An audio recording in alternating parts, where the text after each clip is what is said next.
আন্তর্জাতিক মাধ্যমে ডিপ্লোমেটদের কাছে নানা ধরনের প্রোপাগান্ডা করা হয় এনসিপি সম্পর্কে, যা এনসিপি বলে নাই তা এনসিপির পক্ষ থেকে ছড়ানো হয় যে এনসিপি এটা বলেছে বা এনসিপি এই ইস্যুতে পজিশন নিয়েছে।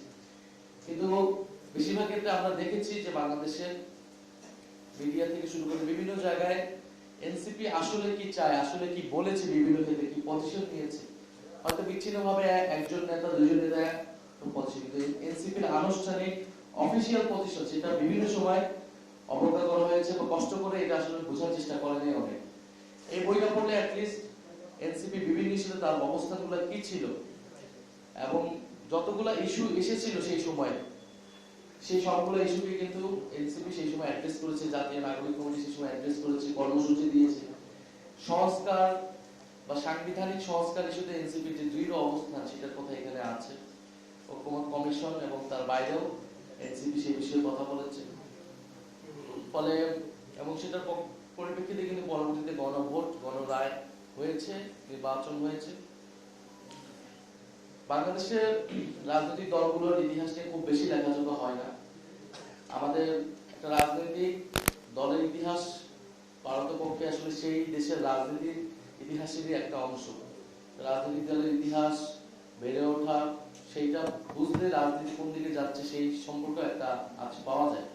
ফলে গণ অভ্যুত্থান পরবর্তী যে বিশাল সম্ভাবনা তৈরি হয়েছে সেখান থেকে অনেক প্ল্যাটফর্ম তৈরি হয়েছে এবং সবগুলো প্ল্যাটফর্মকে আমরা স্বাগত জানিয়েছি সবসময়, কিন্তু রাজনৈতিক দল হিসেবে কিন্তু দাঁড়িয়েছে এনসিপি।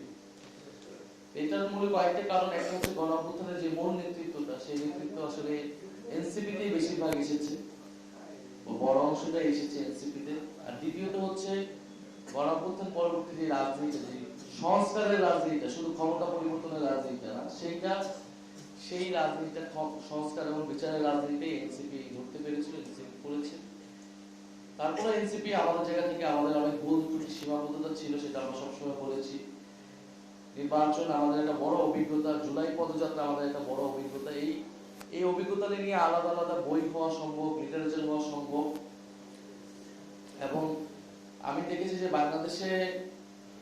বাংলাদেশের থেকে বাংলাদেশের বাইরে যারা আন্তর্জাতিক পর্যায়ে মিডিয়া বা গবেষক আছেন তাদের আগ্রহ অনেক বেশি আমাদের দেশের সাহিত্যিক গবেষকদের থেকে আমাদেরকে নিয়ে, মানে এনসিপি বা জুলাই গণ অভ্যুত্থান তরুণ নেতৃত্ব নিয়ে। বাইরে থেকে এসে প্রচুর যারা ডকুমেন্টারি করে, এরকম পরিচালকরা প্রচুর এসেছেন, ডকুমেন্টারি করেছেন, অনেক ইন্টারভিউ নিয়েছেন।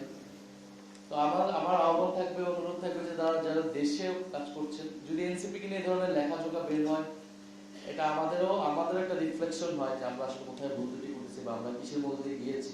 কারণ গত এক বছরে বা ইন্টারিম গভর্নমেন্টের পুরো 1.5 বছরে এটা শুধু ইন্টারিম গভর্নমেন্ট বা এনসিপির অভিজ্ঞতা না, এটা কিন্তু পুরো বাংলাদেশের ইতিহাসে একটা গুরুত্বপূর্ণ অধ্যায় হিসেবে থাকবে। কারণ এই সময়টা ঠিক করে দিয়েছে অলরেডি আগামী বাংলাদেশ কোন দিকে যাচ্ছে, কিভাবে যাচ্ছে, আর সামনের রাজনীতি বা লড়াইয়ের গতিপথটা কিরকম হতে যাচ্ছে। তো সেই জায়গা থেকে এই ধরনের বই প্রকাশনে আমাদের জায়গা থেকে, আমরা পার্টির জায়গা থেকে চেষ্টা করবো আরো উদ্যোগ নেন, কিন্তু পার্টির জায়গা থেকে সেটা অবশ্যই পার্টিজান একটা রূপ থাকে তার, সেটা পার্টির জায়গা থেকেই করা হয়। কিন্তু নিরপেক্ষ জায়গা থেকে যারা বাইরে থেকে আমাদেরকে দেখছেন তারা যদি এই ধরনের উদ্যোগগুলো নেয়, বিশেষত এনসিপিকে বা এর আগে জুলাই গণ অভ্যুত্থান নিয়ে আমাদের আরো বেশি বই লেখা উচিত।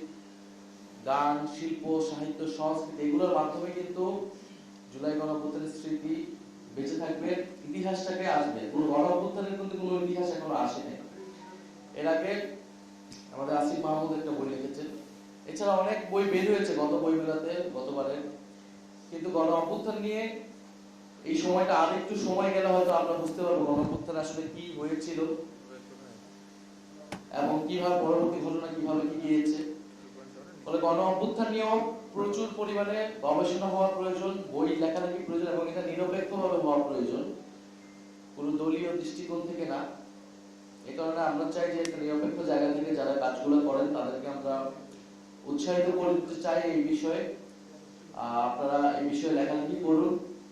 জুলাই গণ অভ্যুত্থান, তরুণ নেতৃত্ব এবং বিগত সময়গুলোকে আমাদের আসলে আরো বিশ্লেষণ করা উচিত, যে এই সময়গুলোতে আসলে আমাদের কোথায় ভুল হইলো, কোথায় সফলতা হইলো, কোথায় সম্ভাবনা ছিল, সেই সম্ভাবনাগুলো এখনো আছে, আমরা সেগুলোকে কাজে লাগাতে চাই। এবং পুরো দুনিয়াতেই আজকে নেপালে নির্বাচন হয়েছে নেপালে, গতকালকে নেপালের নির্বাচনের ফলাফল, সেখানে অভ্যুত্থানকারী আমরা শুনতেছি তারা সেখানে এগিয়ে আছে, তারা বড় সফলতা পেতে যাচ্ছে। 2024-25 পুরা সময়টা কিন্তু জেনজি মুভমেন্ট হয়েছে পুরা দুনিয়াতে বিভিন্ন জায়গায় গত এই সাম্প্রতিক 4-5 বছরে। অনেক জায়গায় তারা সফল হয় নাই, আবার অনেক জায়গায় তারা সফলতা পাচ্ছে। বাংলাদেশের কেসটাও ডিফারেন্ট, বাংলাদেশের প্রেক্ষাপটটাও অনেক ভিন্ন। নেপালে থেকেও বাংলাদেশের দীর্ঘ 16 বছরের ফ্যাসিবাদ ছিল। নেপালে একটা অস্থিরতার সময় বিভিন্ন আন্দোলন এবং ঘটনার মধ্যে দিয়ে নেপাল যাচ্ছে। বাংলাদেশেও সামনে এরকম হওয়ার সম্ভাবনা আছে যদি অর্থনৈতিক যে নিরাপত্তা, বৈষম্যহীনতা, গণতান্ত্রিক সংস্কার এগুলো যদি নিশ্চিত না হয়, বাংলাদেশের তরুণরা কিন্তু বারবার রাস্তায় নামবে। আমরা চাই যে একটা স্থিতিশীলতা, সংসদে এটা নতুন সংসদে এগুলো আলোচনা হবে, কিন্তু সেই জায়গা কিন্তু যারা সরকারে আছে তাদের উপর নির্ভর করে। সেই জায়গা যদি সংকুচিত করে ফেলা হয়, তাহলে আবারই বারবার রাজপথে আন্দোলন সংগ্রামগুলো গড়াবে। সেখান থেকে কিন্তু নতুন দল, নতুন রাজনীতির সম্ভাবনা আরো বাড়বে, সামনের দিকে কিন্তু আগাবে।